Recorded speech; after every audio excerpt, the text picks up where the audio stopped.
Ibn Abdul Wahhab mass takfired the Ummah, as we've seen, but his deviant takfir doctrine has been adapted by Wahhabis over the centuries.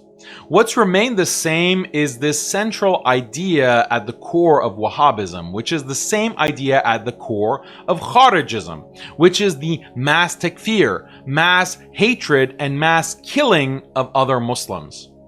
There are three central beliefs that all the Wahhabi groups we've discussed, the Madkhalis, the Haddadis, and ISIS, all share. First of all, Wahhabism claims that more or less all non-Wahhabis have beliefs which make them kafirs. So think about all the non-Wahhabi Muslim groups. They fall into one of these four categories. Either Sufis, followers of the traditional Sunni Madhabs, i.e. the Hanafis, Shafis, Malikis, and Hanbalis, the Ash'aris and Maturidis, and the Shia. Obviously, there's overlap with these categories, but overall, these four categories cover the vast majority of the Muslims in the world. Yet, all four categories are considered to be kafirs, or at the very least are considered to be upon kufr and shirk, according to the Wahhabis. This means that when a Wahhabi thinks of the Ummah, he doesn't consider the majority of nearly 2 billion Muslims in the world today to actually be Muslim. Rather, he sees them as mostly kafirs and in some cases as mushriks. Let's go through the four categories one by one and explain the Wahhabi reasoning. Number one, Sufis and those who fall under the broad category of Sufi practitioners are kafir mushriks because they believe that istighatha and tawassul, i.e. calling on the dead with requests, are permissible. Contemporary Wahhabi scholar Saleh al-Fawzan clearly states this. Questioner: we are from southern Russia, and many of those who ascribe themselves to Islam fall into major shirk over there because they take their religion from the sheikhs of the Sufis. How should we deal with them? Shall we deal with them as being polytheists or as being ignorant Muslims? Answer: you know that they are polytheists, but don't leave them. Call them to Allah, explain to them. Maybe they're ignorant. Call them to Allah and explain to them, since you know the truth. Explain to them so that Allah may guide them. And if they don't accept, then leave them and distance yourself from them. Number two, generally speaking, members of all four traditional Sunni legal schools are kafirs because they don't takfir those who engage in istighatha and tawassul. If you remember Ibn Abdul Wahhab's chain takfir principle, you know that according to the Wahhabis, whoever refuses to takfir a kafir becomes a kafir himself. So all the followers of the traditional Sunni Madhab are considered to be kafir because none of the four schools consider the practitioners of istighatha to be kafir mushriks. When we look at the history of the four traditional madhahib, Hanafi, Shafi, Maliki, and Hanbali, there were some major scholars who viewed istighatha to be permissible. Scholars like Taqiyuddin as-Subki, Jalaluddin Suyuti, Ibn Hajar al-Haytami, and others. Other scholars from the four schools considered istighatha to be haram, but they also didn't takfir the practitioners of istighatha. For Ibn Abdul Wahhab and other Wahhabis, all these Sunni scholars are kafirs, not because they necessarily practice istighatha themselves, but because they don't consider istighatha to be shirk, or they don't takfir the practitioners of istighatha. Furthermore, because of the chain takfir principle we explained earlier, whoever doesn't takfir scholars like Subki, Suyuti, Haytami, and all these other traditional Sunni scholars, then that person is also a kafir.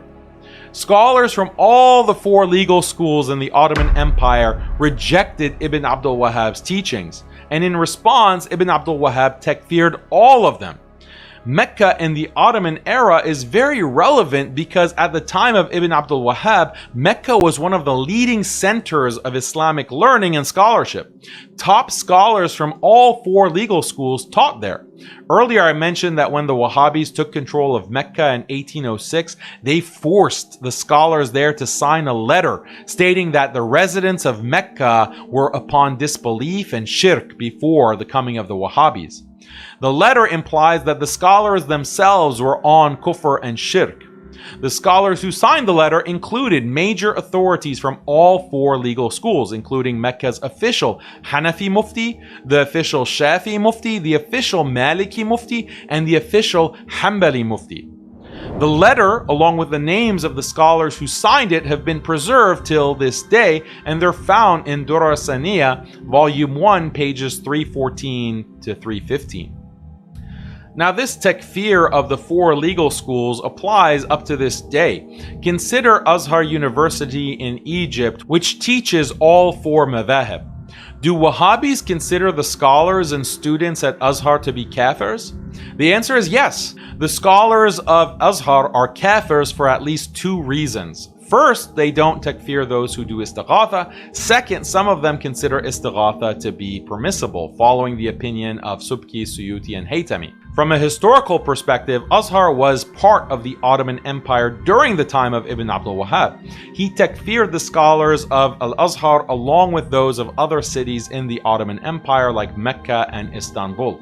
And Wahhabis continue to takfir the scholars of Azhar to this day. ويأتي من يقول أين علماء الأزهر وهو مركز وهي جامعة أسست على الشرك والكفر من أول يوم إلى هذا اليوم. أقسم بالذي رفع السماوات بلا عمد ترى أن أبو جهل وأبو لهب صح عقيدة من هذول اللي يدرسون في الأزهر. عقيدة الجهمية هذه التي تدرس في الأزهر حتى القردة والخنازير عقيدتهم أحسن منها.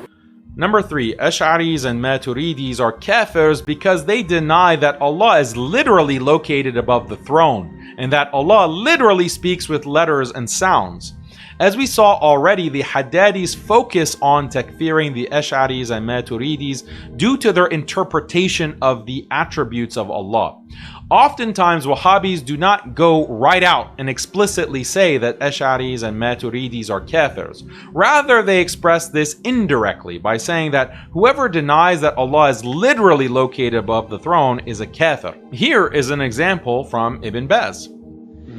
هذا سؤال. يقول السائل: ما رأي سماحتكم في من يقول أن البحث في ذات الله شرك، ويقول أن هذا من علم الفلسفة، ويقول أيضا: إذا أنت لم تر الله فكيف تحدد جهته؟ فما هي نصيحتكم له ونصيحتكم لي، لأنني طالب أدرس عنده وقد نصحته لكنه قال: أنا مؤمن من كلامي ولست شاكا.